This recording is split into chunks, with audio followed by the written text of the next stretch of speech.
Bagaimana kabarnya anak-anak?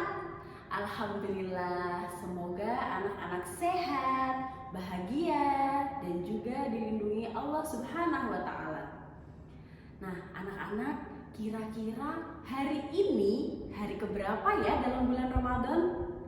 Apakah anak-anak sudah melakukan hal-hal yang baik, yang bermanfaat, atau anak-anak melakukan hal buruk dan tidak bermanfaat? Nah, dalam kesempatan yang bahagia ini, Bu Farida dan Bu Inke akan menyampaikan 5 golongan orang yang merugi di dalam bulan Ramadan. Yang pertama adalah orang yang menganggap biasa bulan Ramadan, yaitu orang-orang yang tidak menganggap istimewa bulan Ramadan dan tidak merasakan manfaat bulan Ramadan. Nah, anak-anak, padahal di bulan Ramadan ini Allah melipat gandakan pahala kita ketika kita melakukan hal-hal yang baik.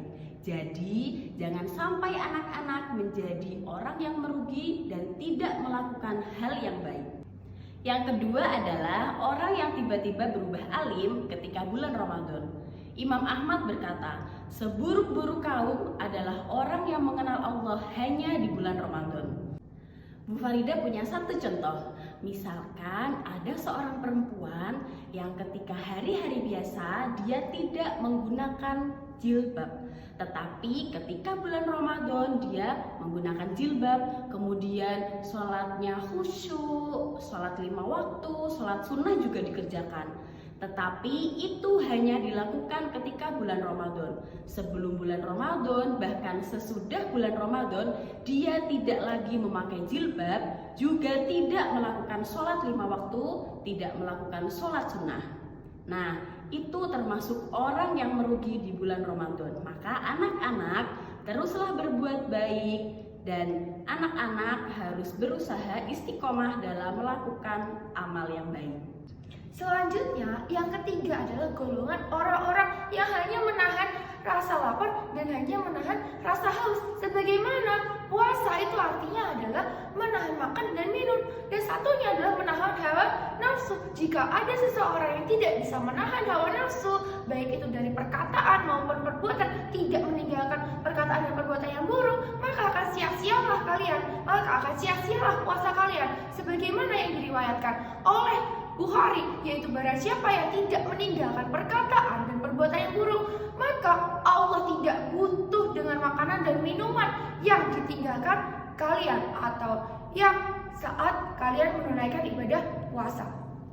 Kemudian yang keempat anak-anak, yaitu golongan orang-orang yang menyia-nyiakan di bulan Ramadan. Seperti apa itu? Yaitu orang-orang yang tidak memanfaatkan waktu dengan baik. Orang-orang seperti itulah termasuk orang-orang yang merugi. Contohnya apa? Saat di bulan puasa, saat kalian berpuasa tapi kalian meninggalkan sholat fardu, itu bagaikan kita cawan, kemudian cawan itu dialirkan oleh air yang mengalir. Air mengalir itu adalah berupa pahala puasa Ramadan. Kemudian jika kita tidak melaksanakan sholat fardu, maka di cawan itu kita akan meninggalkan lubang-lubang kecil. Karena apa? Karena kita tidak melaksanakan sholat fardu, sehingga apa yang didapatkan?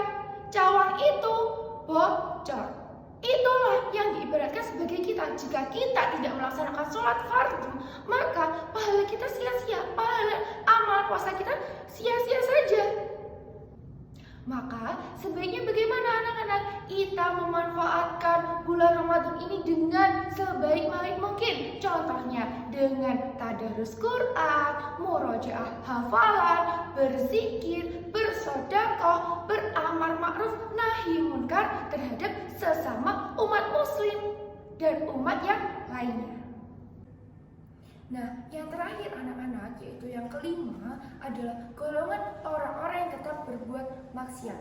Padahal di bulan Ramadan ini adalah bulan yang amalannya dilipat gandakan oleh Allah Subhanahu wa Ta'ala, di mana Allah membuka pintu maaf yang sebesar-besarnya. Namun di golongan orang-orang ini, ia tetap menjalankan maksiatnya seperti ia sebelum berpuasa Ramadan. Barang siapa yang berpuasa dengan motivasi yang benar karena iman dan takwa dan mengharap ganjaran kepada Allah, maka Allah akan mengampuni dosa-dosa lalu insya Allah. Nah, anak-anak itulah beberapa golongan orang-orang yang merugi di bulan Ramadan. Semoga kita semua bisa menjalani bulan Ramadan dengan penuh kebahagiaan dan niat yang lurus karena Allah Subhanahu wa Ta'ala.